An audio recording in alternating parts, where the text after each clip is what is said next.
Auzubillahiminash-shaytanir-rajim. Bismillahir-rahmanir-rahim. Assalamu alaikum warahmatullahi wabarakatuh. Students, today I, Hinan Ara, teacher HS Kaslu, delivering a lecture of class 10th. Subject is English and the topic is From I Explain a Few Things, written by Pablo Neruda.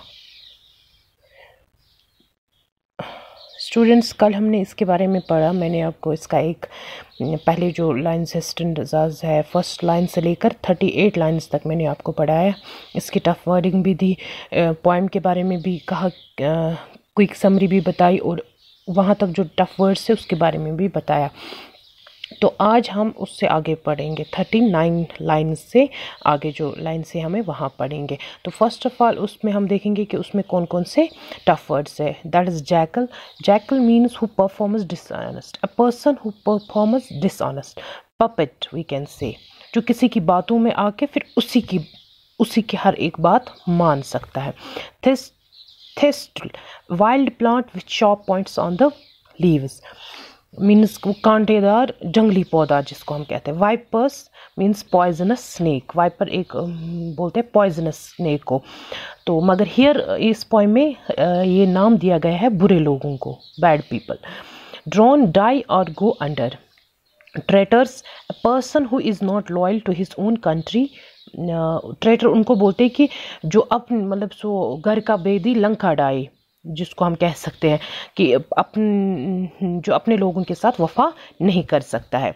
First of all, इससे पहले मैंने कहा कि पहले ये जो poem है Pablo Neruda कैसे अपने स्पेन के बारे में या अपने घर के बारे में कैसे अच्छी अच्छी बातें कहता है, ऑटोमेटिकली वो चेंज हो जाता है और उससे वो दिन याद आता है जब वहाँ पे सिविल वार होता है।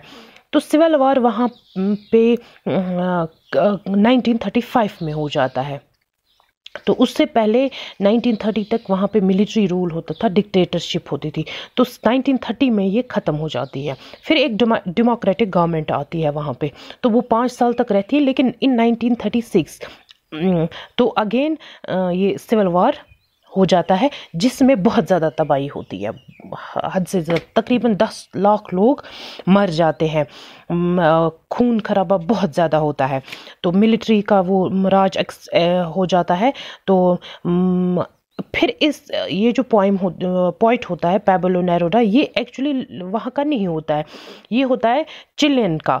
बट ये वहाँ पे रहने जाता है या ये वहाँ पे पढ़ाई करता है या क्या ये वहाँ पे किस सिलसिले में चला जाता है, तो इसको वहाँ पे ये सब ये देखता है और ये इसको बहुत ज़्यादा दुख पहुँचता है इस सब चीज़ का, और इसके दिमाग पे इसका असर होता है। तो ये ख्वाहिश करता है इस पोएम में कि एक दिन ऐसा आएगा कि ये जो पीपल ऑफ स्पेन जो है, जो स्पेन के लोग हैं, ये खड़े हो जाएंगे और अपने हक के लिए लड़ेंगे। जिन्होंने इनके साथ खून खराबा किया था उनसे ज़रूर बदला लेंगे। So it's a brief description about the civil war of the Spain. तो होप कि आपने शायद हिस्ट्री में पढ़ा होगा ये, तो I don't know but maybe ये उसमें होगा, आपको इसके बारे में थोड़ा पता होगा। तो मैंने थोड़ा सा आपको बता दिया कि क्या हुआ था। तो यही इसमें अब मैं आपको पढ़ाऊँगी बुक पे कि फिर ये क्या ये जो पैब्लो नेरुदा है ये क्या कहता है कि jackals that the jackal would drive away, stones that the dry still bite and spit out, vipers that the vipers would hate. Opposite to you I have seen the blood of Spain rise up to drown you in a single wave of pride and knives, generals, traitors. बोलते कि ये लोग जो मतलब puppet लोग हैं, ये भी इनके साथ आते हैं और मतलब पूरा इस स्पेन की इस ज़रखे ज़मीन को तबाह करते हैं। जैसे वो लोग जो बुरे लोग, ये vipers that the vipers would hate, लोग बुरे लोग दूसरे बुरे लोगों को की नफरत से देखते हैं।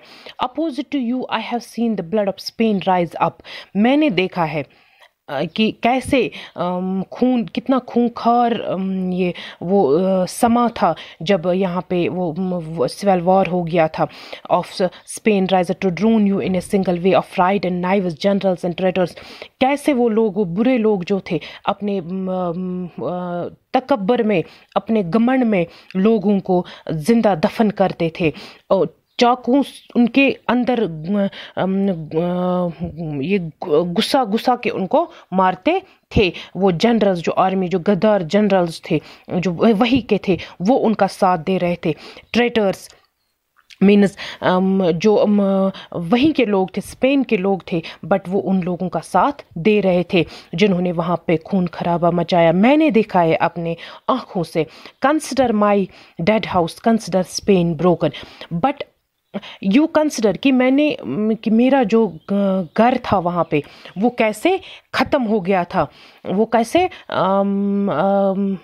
मतलब सब कुछ ख़त्म हो गया था। बट लकीली मैं चिल्लेन का था और उस वक़्त मैं चिल्ली में ही था। मुझे अपने वतन वापस बुलाया गया था कि अगर मैं भी वहाँ होता तो मैं भी उस वार की जद में आता। But from every dead house burning metal flows in place of flowers, but from every hollow of Spain rises, but from every dead child rises a gun with eyes, but from every crime or born bloods that will find you one day in the house of the heart. Stanley जो poet है, Pablo Neruda है, इसकी जो ideology है, इसका वो change हो जाती है और वो कहते हैं कि एक दिन ऐसा आएगा कि हर जलते हुए घर से एक ऐसा इंसान जन्म लेगा, एक ऐसा इंसान जो लोहे का बना हुआ था। जैसे लोहे का यहाँ है मीन्स मेटल फ्लोस, जैसे मेटल से अगर हम उसको आग से वो कितना वो लाल हो जाता है, मतलब उसमें कितनी ताकत होती है, वो कितना आग बर्दाश्त करता है।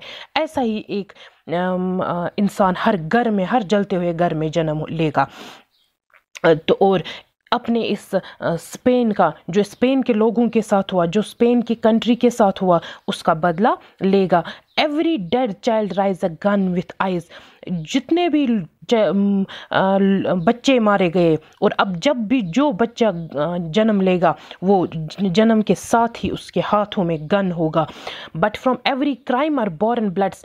जो भी बच्चा जन्म लेगा उसके हाथ में गोलियां होंगी, ब्लड्स होंगी और निशाना होंगे। वो लोग निशाना वो लोग होंगे, उनके दिल होंगे जिन्होंने स्पेन को खराब कर दिया, जिन्होंने स्पेन में तबाही मचाई, जिन्होंने स्पेन में ये खून खराबा किया। उनके हर एक ये उनके साथ वही होगा। हर एक बच्चा उनसे बदला लेगा। You will ask why his poetry has nothing of the earth, of the leaves, of the grand volcanoes of his native country. Now again यहाँ पोइट कहता है कि आप मुझसे पूछोगे कि मैं अपनी नज़मों में इस ज़मीन के बारे में क्यों नहीं लिखता हूँ, पेड़ पौधे के बारे में क्यों नहीं लिखता हूँ, या अपनी जो नेटिव कंट्री चिली जो है उसके ग्रैंड वॉल्केनोज, जो आतिशफिशा पहाड़ है, उनके बारे में क्यों नहीं लिखता हूँ। तो मेरा जवाब है, come and see the blood through the streets, come and see the blood through the streets, come and see the blood through the streets. तो मेरा जवाब ही है, आ जाओ और स्पेन की गलियों में देखो कितना खून बह रहा है। That's all about the poem. Hope कि आपने अच्छे से समझा होगा। जो इसके क्वेश्चंस है वो मैं आपको ग्रुप में सेंड करने वाली हूँ। Thank you.